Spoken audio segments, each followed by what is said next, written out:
Excellent. My name is Jack Martin. I'm a program assistant with the Office of Economic Empowerment. And thank you very much for joining today's Money Talk Tuesday, which is Ballin on a Budget presented by Aries Foundation. So we're going to talk a little bit about the Office of Economic Empowerment. I'll go over a little bit of housekeeping, and then Aries Foundation will present, followed by a Q&A portion after their presentation. So the Office of Economic Empowerment is a department within the Office of the Treasurer and Receiver General of Massachusetts, tasked with supporting, advocating, and facilitating policies that empower all Massachusetts residents. Our programs serve women, families, high school students, veterans, and seniors. Our priorities include financial education, closing the race and gender wage gap, racial equity, college affordability, and promoting STEM education. So a bit of housekeeping. This is a webinar and not a meeting. As such, you won't be able to view the other participants. You can, however, use the chat feature to communicate with the hosts and panelists. The Q&A feature will be available throughout the webinar, so please, if you have any questions or concerns, you can use either the chat or the Q&A, and we will answer your questions at the end of the presentation. And if you could please complete the post survey so we can continue to improve this program, that'd be very much appreciated. So again, thank you very much for joining us. All of these links here on this slide can be found in the chat. We have our upcoming Money Talk Tuesdays bi-weekly, so you can follow that link to look at those events.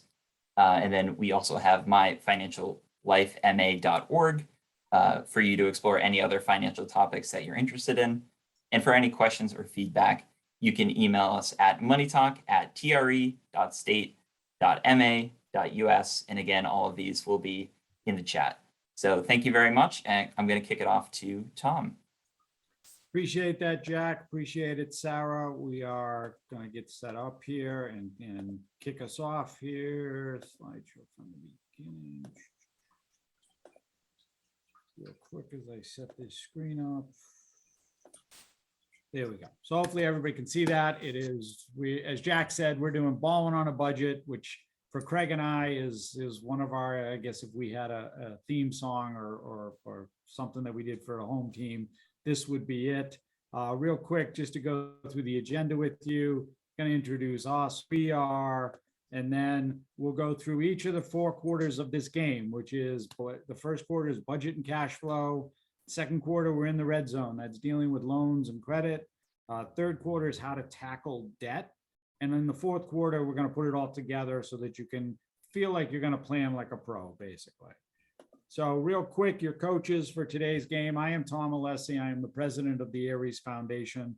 I have been in financial services I'm in my 23rd year. I'm an investment advisor. It means I act as a fiduciary whenever I'm dealing with any of my clients and giving them guidance or advice. I'm going to bring our vice president in. Craig, if you want to introduce yourself, tell a little bit about what you do. Sure. So I'm Craig Richardson. I'm the vice president of the Aries Foundation. I've been in financial services about 17 plus years now. And I do financial plans for families and small businesses so they can have a better relationship with their money. Appreciate that. And Craig will be chiming in as we go along through this presentation. As Jack had stated to everybody, we are the Aries Foundation for Financial Education. We are a nonprofit operating here in Massachusetts. If you want to visit our website, it's www.ariesfoundation.org. I know they'll drop the link to the website into the chat box. So you can go right there, but also how to reach out to us and contact us. You know, our mission that we tell everybody for Aries Foundation is trying to help everyone have a better relationship with their money. Because whether you realize it or not, you're in a relationship with your money. And just like every other personal relationship that you might have, there are behaviors and emotional triggers that can cause us to sometimes act, Craig and I like to say, irrationally sometimes when dealing with our finances. All Craig and I try to do is help everyone take a little bit of that emotional component out of dealing with your money. So let's get started. We're going to get right into this. So the first quarter, like we said, this is budget and cash flow. And when we're talking about cash flow, this is not the, that French version with cash flow. We're talking about cash flow here with what we're dealing with, right? And cash flow just is what it sounds like. This is about the flow of money, right? This is the movement of money. This is, you having an understanding of the money that you have coming in and the money that is going out. And you want to make sure that you've got a handle on both of those. And Craig, if you want to just sort of go through with everybody, you know, how they get in that sense of the money coming in. Yeah, so when we talk about money coming in, we're talking about income sources, right? The first one people think about is their salary or their hourly wage, the check they get each week, or biweekly, depending on how you're paid. The next thing we talk about is, you know, interest or dividends from your investments. That could be, you know, interest you get in the bank from your savings account. It could be dividends you get or interest from investments that you have, either in your retirement account or individual investment account. Bonuses that you may get at work, which, you know, may not come all the time, but they come in on a you know, some kind of basis. Rental income, if you have that, if you own rental property and you get an income stream from that. The good old side hustle, right? Maybe a small side job where you drive Uber or deliver pizza or whatever your side hustle might be. And then any other sources of income. Maybe you have an inheritance, or you get gifts of money from people that you know. So any other type of other incomes that sustain you. That's the good side of the balance sheet, right? That's the money coming in. And that's really what, you know, that's important to know exactly what you have coming in every month, because the flip side of that is the money that's going out, right? And this is set up specifically, there is a reason for the order this way, and we'll go through it a little bit more in detail when we talk about, you know, budgeting and putting tips and tricks for putting a budget together. But it's those must pay expenses. For Craig and I, the way we always explain that is that's, you know, the rent or the mortgage, right? You know, the roof over your head, the utilities, keeping yourself warm and making sure that all of those are paid. And then it's food, but food in the kitchen, right? Food in the house, not eating out, not dining out. No. So it's those are the must pay things, the things that you have to do. The second there is putting yourself in the order of you should be paying yourself, right? Savings or investment, what you're doing for you. Then we get to lifestyle spending, discretionary expenses, and we'll talk about that in a little bit more detail. But so when that's money going out, you really got to be thinking about it. The stuff I got to pay myself, and then I can have all that fun stuff that I'm spending on. But for us, you know, if like I said, if there's a song, this is the one we would be singing, because for everybody, you cannot save until you know what you are spending. And in the reverse of that, or the flip side is the same, which is you really shouldn't be spending until you know what you want to be saving. I want to save, whether it's $10 a month, $100 a month, whatever it is, that's my goal to be saving. Well, okay, now I'm going to build my spending around that. And that's really the idea. You know, Craig and I hate to use the word budget, right? Because budget feels very constrained, right? It's really where do you spend your money when you come right down to it.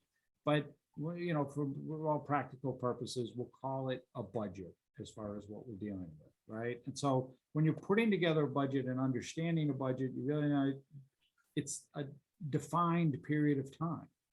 When am I spending for? What am I spending for? And so you need to have a defined period of time for that, and understand a budget is an ongoing process. If you're having trouble with your money, you're not going to solve it, you know, sitting down today or tomorrow to figure it out, because you've got to get a handle on what you're spending, where you're spending it, and how you're spending it. So it does take a little bit of time. And as we talked about, you have those must pay expenses. Like Craig said, some of these must pay expenses, you know, they're static. They, you know, whether it's the rent or the mortgage, that is something that's coming in. Some of them are variable, you know, your utility bills. Let's face it, we're in New England, right? What happens? It gets cold in the winter, the heat goes up. It's warm in the summer, the heat goes down. But you've got to get a handle on what that number averages out over time on a monthly basis, so you can prepare and plan for that. And then, like I said, after your must pay expenses, I'm going to bring Craig in to talk about putting yourself in the lineup to get paid. Yeah, this is one thing that a lot of people don't think a lot about. They're very good at paying their bills, but they don't pay themselves. And I always say you should pay yourself first, and you should treat yourself like a bill. So whatever that goal that we talked about earlier is about saving, that should be worked into your budget, and it should be just as much of a bill as paying your rent or, your car payment. You should make sure that gets done. Absolutely, and one of the things, with that is tracking discretionary expenses. So these are the lifestyle, the other, you can track everything, but it's really making sure you understand how much you're spending. And this is one of the things that comes up a lot when we go through this and have individuals or couples, really start to write out what they're spending, on a weekly basis type of thing, because you're going to uncover a lot of those expenses that you may have thought, well, I've been spending money on it, but I didn't realize I was spending that much on whatever it is, lattes, pizzas, I don't care, right? You're spending more than you really anticipated or expected you were, because you hadn't been looking at it or you hadn't been tracking it. So it's one of those things that you really need to do, is to track all of that. And we're going to launch a budget poll question right now, Tom. Yeah, sure. So when was the last time you created a budget? So this year, last year, never, or, we're having a little fun with you there. What's a budget, right? But there are folks out there who operate just, the money comes in, the money goes out, and they don't really think about it. Give everybody a couple of minutes, a couple of seconds just to get through that. Couple of minutes to figure that one out, huh? Yeah, so we have a lot of the audience that's done a budget this year. That's great. That's tremendous. That's again, power in terms of dealing with that. It's wanting to make sure you have some sense of, hey, where's the money going? I'm going to close that out. And then, one of the things with that is making sure that you're taking action with it, right? So that's a big part of it. One thing is, okay, I put a budget in place, and this is what, Craig and I, we run into this a lot, which is, okay, that's why we say we don't like to use the word budget. You got a budget, but you're not necessarily using it to figure out where all your money is being spent. So you just want to make sure that they are tied together, and so that first quarter there ends with, cash flow, the money coming in, the money going out. That's really what you want to get a handle on. How much of that, and Craig, we talk to people all the time about, sit down with them and they've got a surplus, but they're telling us that there's no actual surplus, and that it's more about, well, there's money going out, but we're not really tracking or knowing where that's going. Well, yes, for some reason or another, people find a reason to make exceptions to what they feel they have to track and what they don't. And the things they feel like they don't have to track never make it into their budget. And so they show these surpluses that don't really exist because they're, giving themselves a little padding on the tracking piece. Right. And why we say a budget, we just mean, having a handle on where you're spending your money is ultimately what's going to help.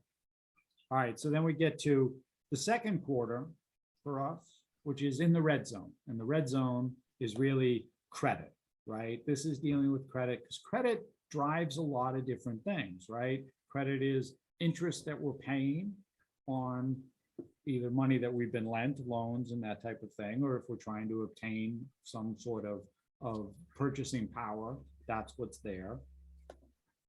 And so, credit, it's really the ability to borrow money. When you come right down to it, that's what basis of credit is. It allows you to purchase things. And think about it, for most of us, the ability to try to, buy a house or buy a car is not something we can do cash on hand.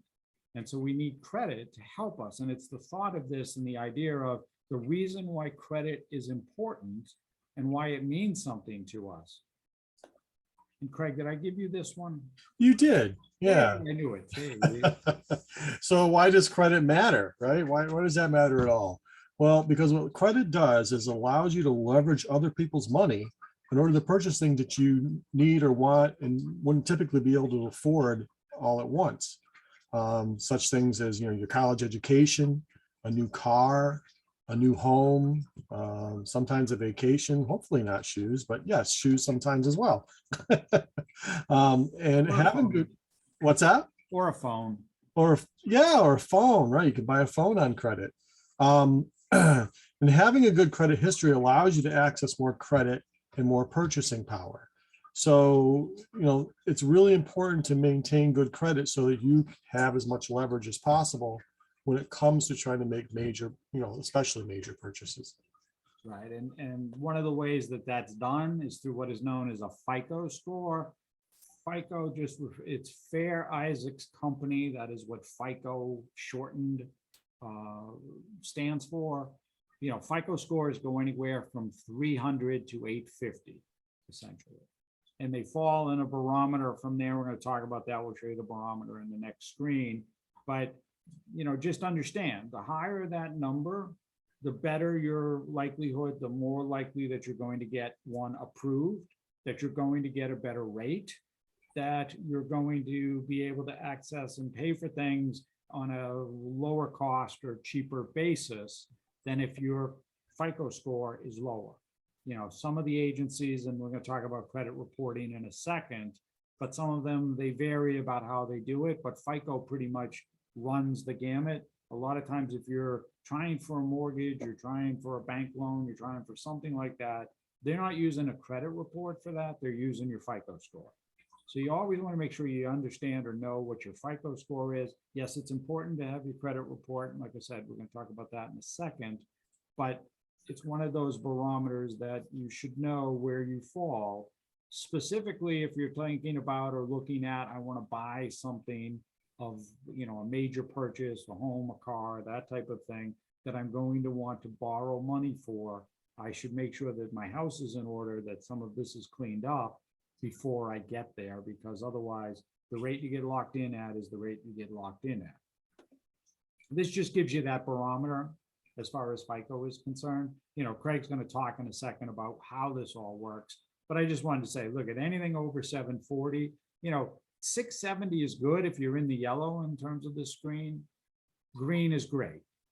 So the strive for everybody is to be in the green. If you're somewhere in the orange, you want to get to yellow. Yellow, you want to get to green, because if you're going to make a major purchase, this is what's going to save you money out on the long term.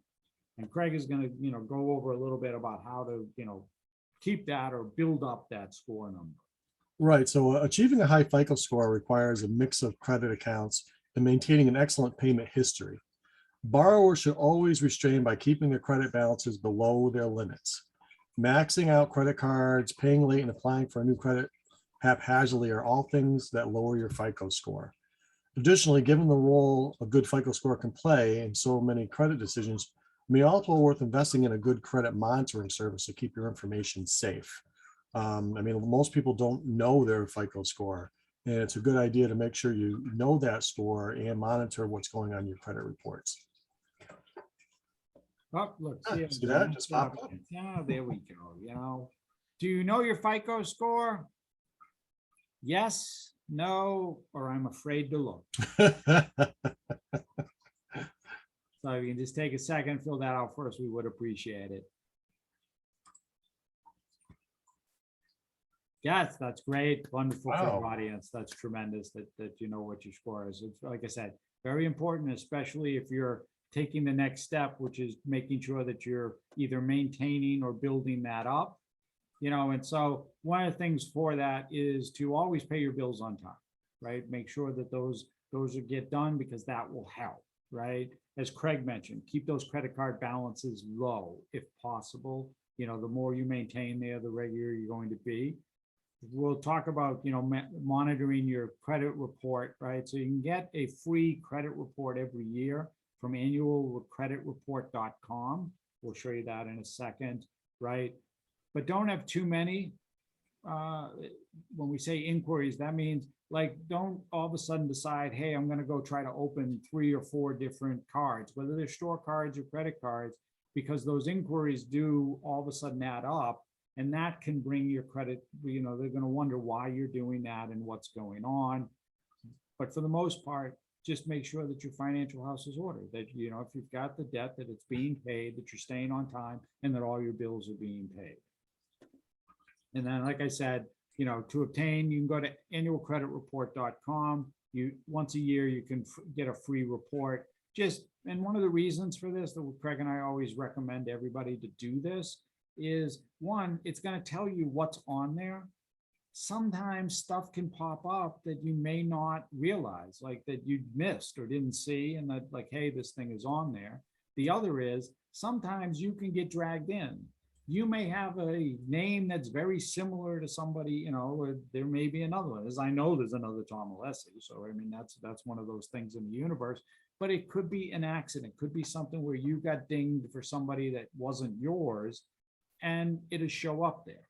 So it's just one of those things, again, keeping your financial house in order, making sure you're staying on top of where everything is, important to do. I think we have another poll coming up too. Are we there? We are. Credit report. Hey, have you ever received your credit report or viewed it? Yes, no, or I'm not sure how.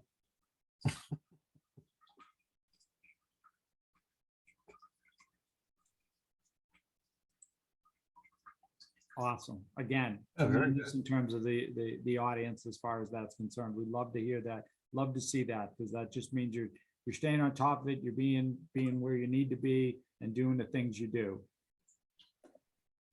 All right, so now we're going to move into the third quarter. And this for us is how to tackle debt, right? Because debt is one of the biggest things that drags us and keeps us from achieving those financial goals that we're hoping to achieve. One of the three things, tips in terms of trying to tackle debt is that you want to be able to recognize it. By that we mean, that it's really starting to drag you down, understand the cost of dealing with that. And then we're going to go through a couple of methods of how to really take control and help you sort of get out or spend down, reduce your overall debt obligation, right? So recognizing debt, and just take this for what it is that, understand that if you're having trouble paying those must-pay expenses that we talked about, that's the rent, the mortgage, utilities, food in the house, because of bills, outstanding debt payments that you have to make, it's a problem, right? There are ways that you can go, especially if it's in credit cards or other type of loans, that you can let those individual institutions know you're having issues, and they can put you on installment or future payment type of plans. So just understand it's not an all or nothing thing. You can work out, and credit card companies, I know they seem like these faceless institutions, but they will work with you to try to help you do that. If you're only making the minimum payment, especially on credit card debt, that's a problem that you realize that can be an issue. And if your debt is equal more than 20% of your take-home net worth, that's a problem. You need to address that immediately in terms of getting that reduced or getting that paid down. We have a poll question here as well, Tom. Thank you. Is debt keeping you up at night? Yes or no?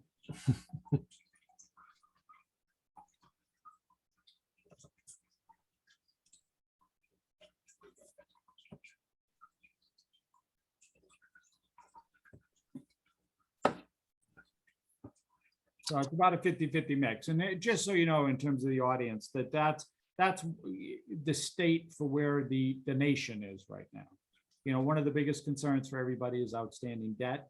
Finances and other concerns is part of it. But when we start asking the question why and start going a little bit deeper with folks, debt is one of those things that comes up as that's a concern for me and one of the main concerns, right? So one of the things with that is understanding the cost to debt, right? So this is just, I think I put an iPhone X in here, just so you know. I was just having fun with this and just said, hey, you wanted to buy an iPhone, but you wanted to buy it on credit. So you went to Apple and you asked them for credit. This just says, what does that $1,000 cost you at an interest rate over time? Now, in this case, the interest rate that we used here is 12.5%. You may say, well, in today's low interest environment, 12.5% is a crazy number.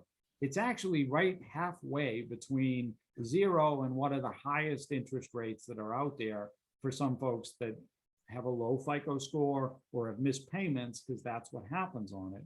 And the actual reality right now, the average interest rate that is being paid on credit cards is 16.3%. It's 2021. If you look it up, you can just look it up, but it's somewhere around 16% is the average rate that's being paid on credit card balances today.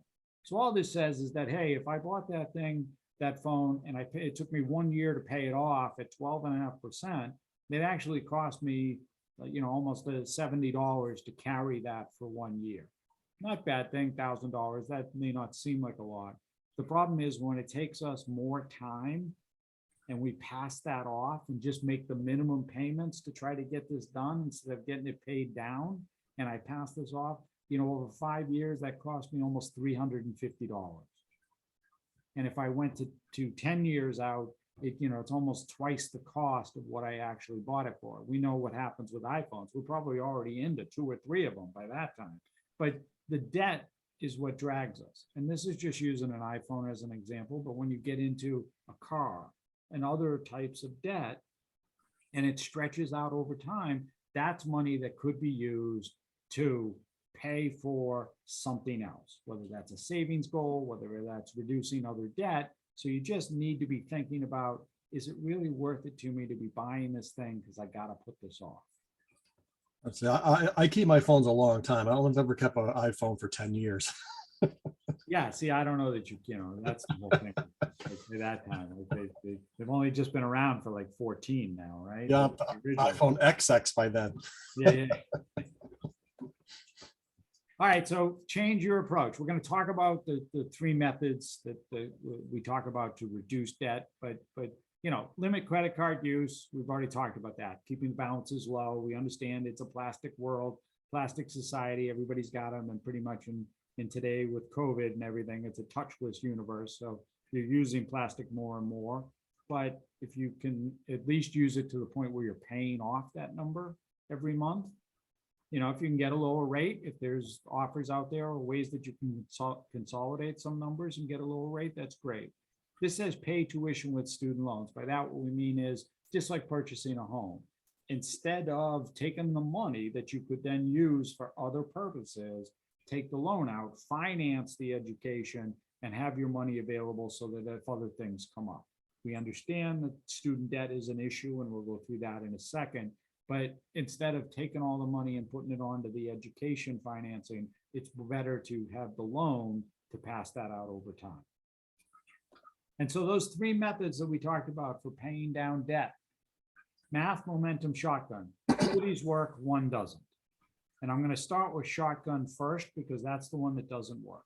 Shotgun just says, I am paying down my loans and I'm paying them a little bit more on everything, trying to get them all paid down while I'm doing this. And the problem is it doesn't work psychologically. What happens is it takes time, and some of those numbers may be bigger than others, and we don't make a lot of ground up on that. And really it gets overwhelming in terms of dealing with it. And let's just use, for example, that in the shotgun, let's say you had 4 loans and the 4 of them added up together were $200 a month.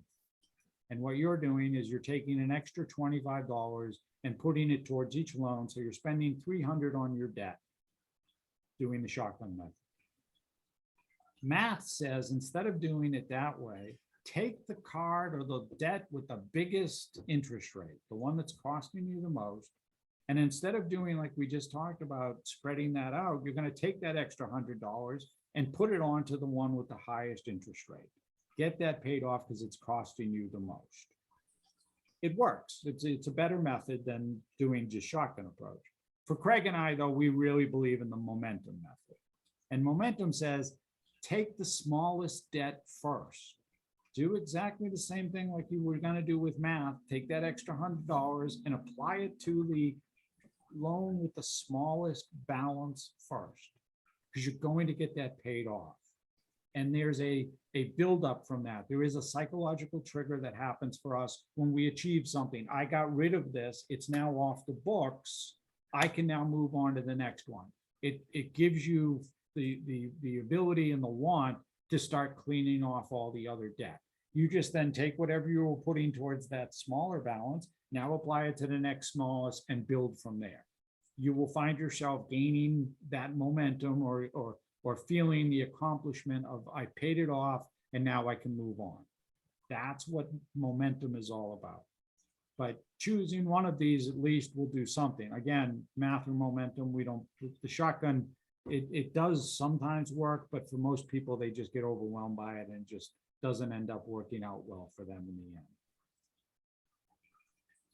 I am moving to the fourth quarter, planning like a pro. And Craig, I believe you've got a poll question coming up for this one. We do actually have a poll question for this one. How much do you set aside for an emergency? 5,000 plus, 1,000 plus, less than $1,000, or none?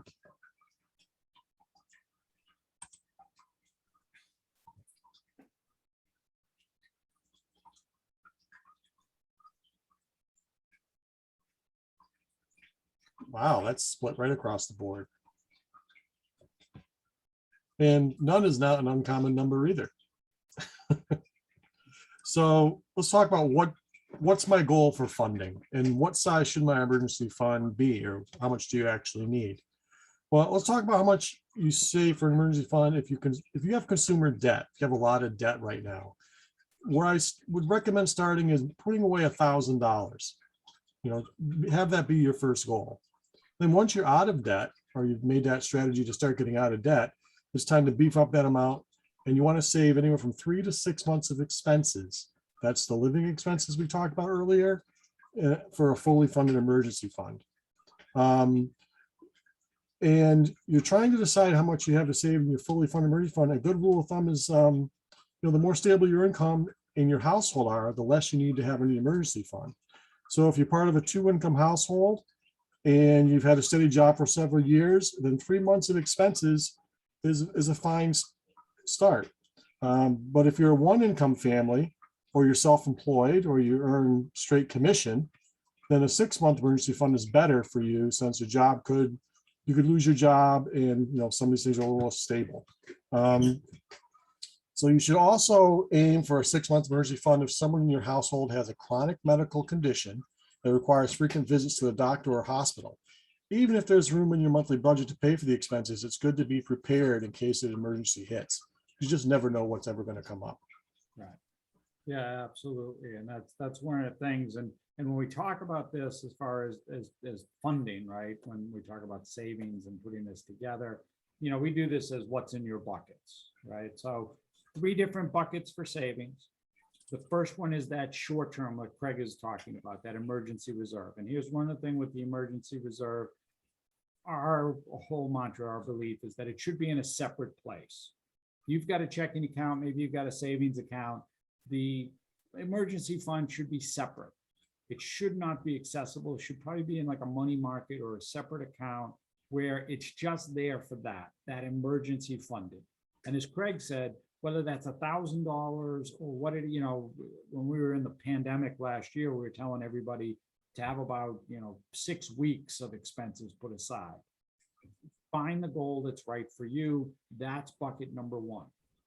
Bucket number 2 becomes your midterm. I'm saving up for something, whether that's down payment on a home, whether that's upgrading my transportation, something, a vacation next year, whatever that may be. That's bucket number 2. And bucket number 3 becomes long-term. For most of us, that's retirement funding. That's education for a young child type of thing, right? And the idea is bucket number 1 needs to get filled first. Buckets 2 and 3 get filled like we talked about. You're paying yourself, so you're treating yourself like a bill. They get money going into them, but the bulk of it goes into bucket number 1 first, because that's got to get filled. Once that's filled, now I take that money, and just like you were doing with paying down debt, now I'm going to be filling bucket 2 and bucket 3, because those buckets need to get filled as well. If the emergency happens, you need to dip into the emergency reserve fund. You got to start all over again. I got to put back into whatever I decided I needed, like Craig talked about, whether that's 3 months, 6 months, whatever that needs to be in that bucket, it's got to be there. And that's the problem for most people, most individuals. They don't have the money sitting in the bank should that emergency come up, which is what we ran into last year. And hopefully the pandemic has said for everybody that I need to fund this and make sure that there's some money sitting in the bank before I do anything else. And that's really the lesson with trying to put that out. You know, so planning like a pro, you need to define your goals, implement a strategy to keep them on track. That's what every professional does, right? The professional says, I'm trying to get to here. You know, we're wearing TB12 jerseys. Brady is crazy with that. You know, he'll always do stuff. You know, it's you've got to have that plan. Where do I want to get to? And to be honest with you, you know, a goal without a plan is delusion. And a plan without execution is just a waste of time. You're putting something in place and then not following through on it. This is why I said earlier to you, Craig and I have issues with the word budget, because a lot of times people will put a budget together. They just won't ever follow it. They will just, you know, it's like, okay, I have a budget. I'm like, yeah, but where do you spend your money? That's what I want to know. And that's really where the disconnect happens. So when we're talking about setting goals, right? You want to have SMART goals. Yeah, I'm having fun with that. Yes, we want to be wicked smart when we're dealing with our goals, right? But goals, any goal that you set up, any goal that you want to take on, any goal that you want to try to achieve, right?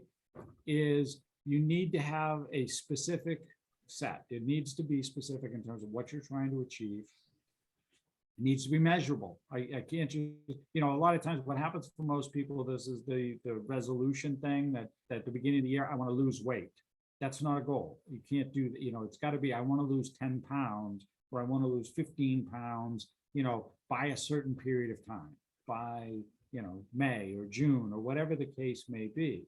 It's got to be attainable. It can't be, hey, I want to lose 15 pounds. I want to do it, you know, next week type of thing, because you're never going to get there and make it happen.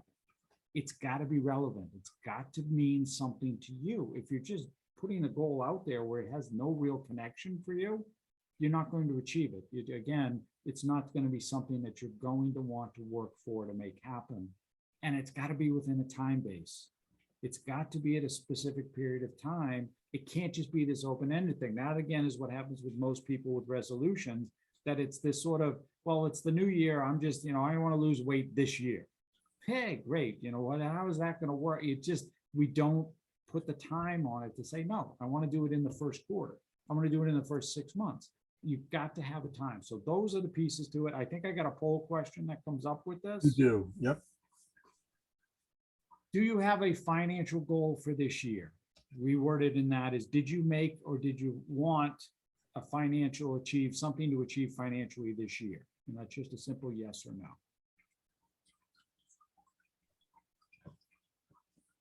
That could be anything, right? Paying off a credit card, building a savings account. Anything like that. Yeah. Okay. Again, same. This is pretty much the audience. You're very, you know, in terms of, I don't want to say, hey, you're a typical audience, but you know, that's what we get in terms of feedback with everything is that, you know, a lot of times we're compelled or think that we have something in place or we've done something and yes, we're achieving towards that goal. So just remember that as you're going forward and you're thinking about this, that you want to be specific about it. And maybe something as simple as, you know what, I want to start saving $20 a month over the next 3-6 months just to see if I can do it. And that's sort of the start of that process. And then I'm going to bring Craig in to talk to you about what happens. You know, don't get too down. Yes, it's my job to keep people positive. Yeah. So talking about getting up from the mat, right? So everybody, when going through financial ups and downs, you know, everybody has challenges. The biggest thing is don't beat yourself up. You know, push forward, move through these challenges and try to take control of the things that you can control.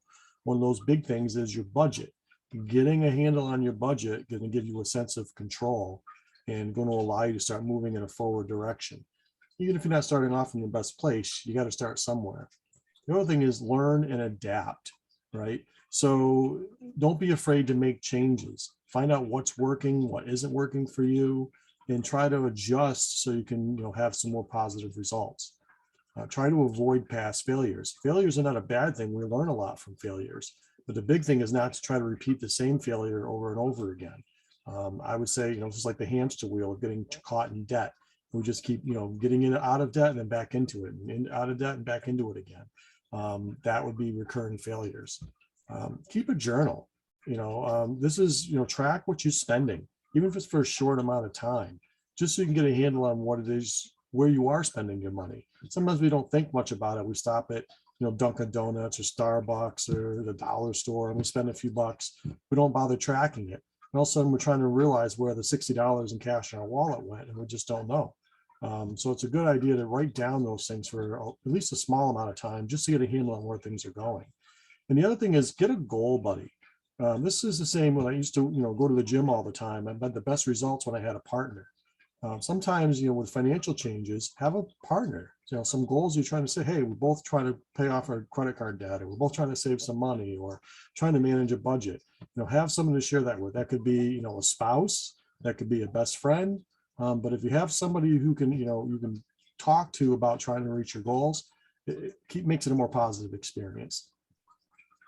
Tremendous, absolutely. So it's, as Craig said, it's that positivity, always trying to think moving forward and being positive about things. And so we're going to have a little fun with you now. I am hoping that this will work, because technology is always one of those things. So we talk about wants versus needs whenever we're talking about spending, specifically in terms of, making those decisions. And understand that the concept is you can't save $1 tomorrow if you spend it today, right? So it's always the sort of trade-off between wants and needs. With retirement, that whole thing is always, well, I understand I want to put money away for the future, but I also want to live my life today. So it's sort of this trade-off that needs to happen with it. And one of the ways that Craig and I always sort of bring this sort of together with it, this is what's known as, for those of you out there who may have seen it, it's called the marshmallow test. And essentially all they did was they brought young children into a room and told them, I'm going to give you a marshmallow. However, if you can wait till I come back and not eat the marshmallow, I'm going to give you a second marshmallow. And the idea is, can I wait? Can I hold off on making this purchase today? We talk about the iPhone and other stuff, right? But it's like, can I just hold off, keep using the same phone for 3 months or 6 months until I build up money where maybe I could buy it outright versus putting it on credit? And so it's this conversation of, can waiting be beneficial to me when I'm looking at my overall financial picture?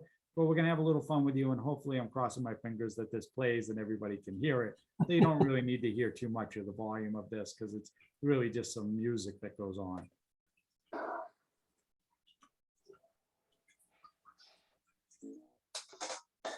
Hey, you can hear it.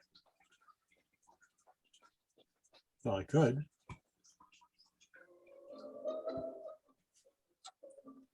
Okay, signature. All right, here's the deal. Marshmallow for you. You can either wait, and I'll give you another one if you wait, or you can eat it now. When I come back, I'll give you another one, so then you'll have two. But stay in here and stay in the chair till I come back, okay? All right.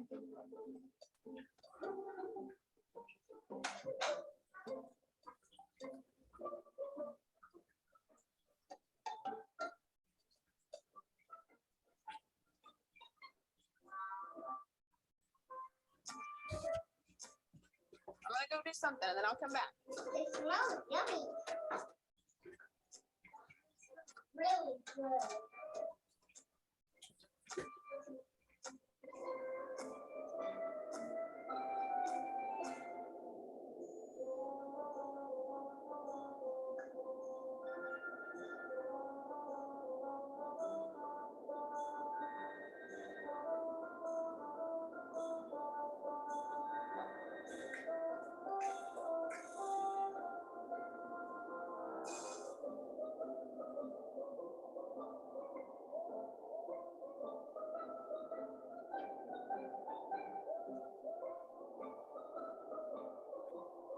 All right, so it's up to you. You can have it now or you can wait.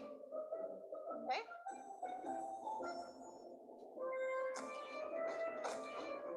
I'll be back. Stay in the chair, okay? Okay.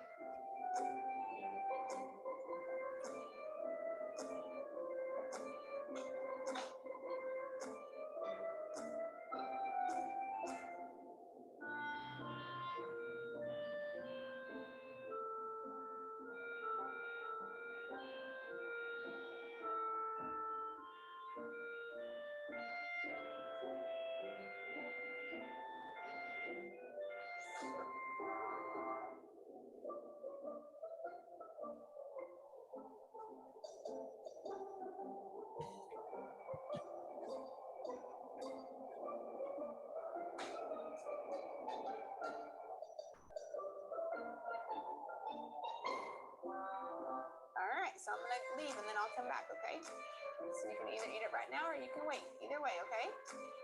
Okay.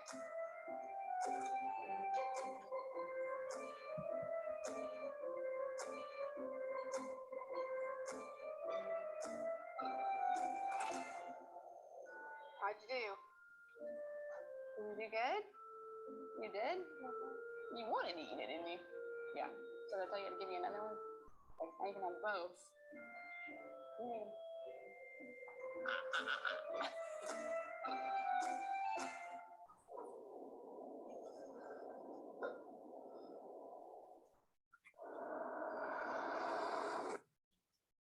So that's our way of talking about wants versus needs, right? Being able to put off spending something today and waiting for tomorrow. You know, one of the things that Craig and I do with everybody is trying to help them sort of have that vision. Where do you want to be?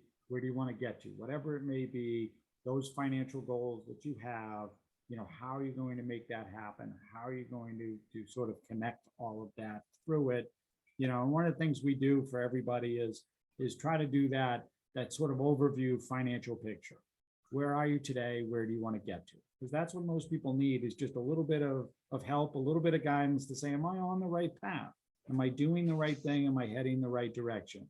And if you're interested, you know, part of this we offer for everybody, it's a complimentary consultation, an overview to go through that. All you got to do is type yes into the chat box. You know, we'll get the information and we'll reach out and schedule a time just to answer questions, you know, go through just to have that conversation to see if it makes sense for you to where you want to get to or what you're trying to hopefully achieve, or in some cases, try to figure that out. This is Craig and I, we're in our jerseys. So usually I say, well, this is us in our formal attire, but we're in our jerseys because we're doing Ballin on a budget. And that's usually what happens for us. We're out and about. We do this at a lot of organizations. We do this in a lot of different places. We're happy to be part of the Office of Economic Empowerment today and doing the presentation here. But, you know, our information, I'll share that with you now. Again, ariesfoundation.org. It's www.ariesfoundation.org. You can visit us, learn a little bit more about what we do, our mission statement, all of that. But the other is, if you ever have any questions or want to get in touch, info@ariesfoundation.org. We're happy to reach out and answer any questions that you might have. I don't know if we do have any questions in the audience right now. Jack, I think I bring you or Sarah in. Yeah, thank you very much, Tom and Craig. That was a great presentation. For anyone in the chat, we have a few extra minutes. So if you have any questions, you can drop them in the chat. We do have a couple questions in preparation. So here's one. So I think a lot of people nowadays have some level of debt, whether that's some or a lot. So how can you take on debt in a manageable way without it becoming too overwhelming? Yeah, so like we talked about, right? So those steps and understanding that, well, one, you got to make sure that you're paying it, right? So there's the first thing. Make sure that it's being paid and that you're making at least or able to make at least the minimum payment, right? If you're now talking about how do I start paring that down and reducing that number, that's what I said. If it's more than one place, Craig and I usually recommend find the smallest balance and attack that first, because you're going to then feel better about the whole, I've got one off the books, now I'm moving on to the next one. Yeah, the other thing too, Tom, is, you know, making sure you're not incurring more debt that only adds to the problem. And the other thing we talked about was the importance of credit history. So sometimes, you know, can you refinance that debt to a lower interest rate to help you get it paid off a little quicker as well? And another question, what specific methods do you recommend for actually building that budget? Do you use spreadsheets, a Word document, or a different type of method for actually building that out and developing your own budget? So everybody is different. You know, in today's world, you got, you know, stuff all over the place. What Craig and I usually do is we have an Excel spreadsheet that we make available when we're sitting down with people and talking to them about it. It's fully customizable to you, so you can always just drop in what you need. You know, a lot of times, depending on who the person is, you know, some people they're comfortable using apps and can do that. Some people are kind of fine with spreadsheets. I just did one with a client earlier this week where it was pencil and paper. They went through and wrote everything out. because it allowed them to see it. Now, I'm a big believer in pen and paper, as Craig had mentioned, that whole thing about keeping a journal, because writing something down connects it to our brain. And if we start writing down what we're spending, we start to connect the dots in terms of, wait, how much am I spending on lattes? You know, that type of thing. The other thing that's big now too, Tom, is that a lot of people use a debit card linked to their checking account. And what's good about that is it allows you to track everything you've been spending. So it's a good starting point to pull numbers out to start putting your budget together without just trying to have to pull it off the top of your head. Yeah, unless we're doing a cash withdrawal, then the cash withdrawal has nothing attached to it. And we need to be sure we know what that cash withdrawal was used for and where that was spent. And that's why we use the journal we talked about earlier, right? Yep. Great. And I think we have one more question here. So you mentioned reviewing your credit reports. How frequent should someone be looking at their credit scores or their credit reports? Can you look at it too often? Is that such a thing? Well, you're allowed to pull one report from each of the 3 different reporting agencies once a year. So wouldn't recommend doing it more than that.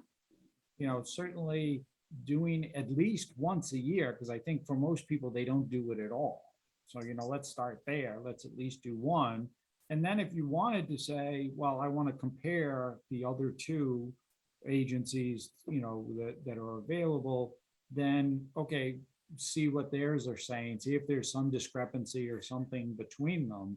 But I wouldn't do it like one on top of each other. I might do, you know, one at the end of the first quarter, one at the end of the second quarter, one at the end of the third quarter type of thing, you know, so you're spreading it out over time, because then you give some of those numbers to work in and see where everything is at.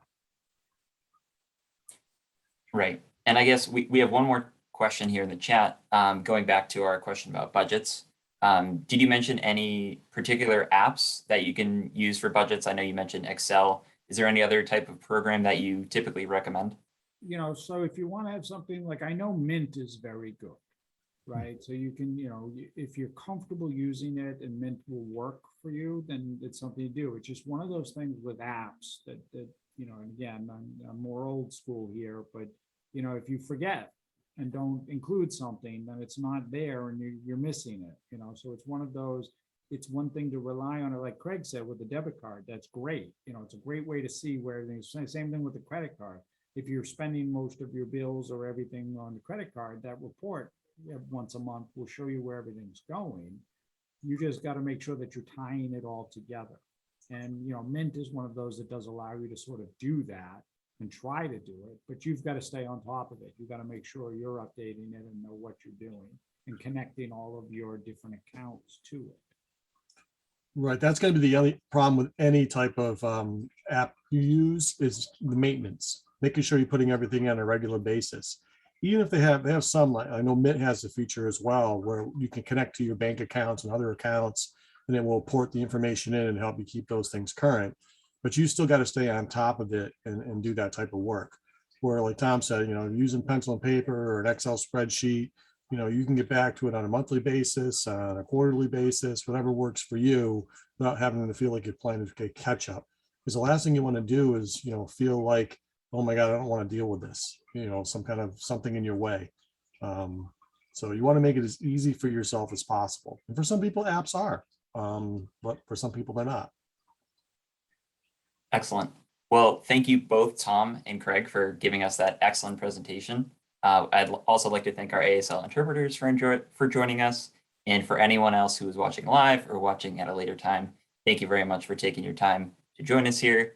That'll do it for today's Money Talk Tuesday. We have links in the chat for Aries Foundation, as well as everything at the Office of Economic Empowerment.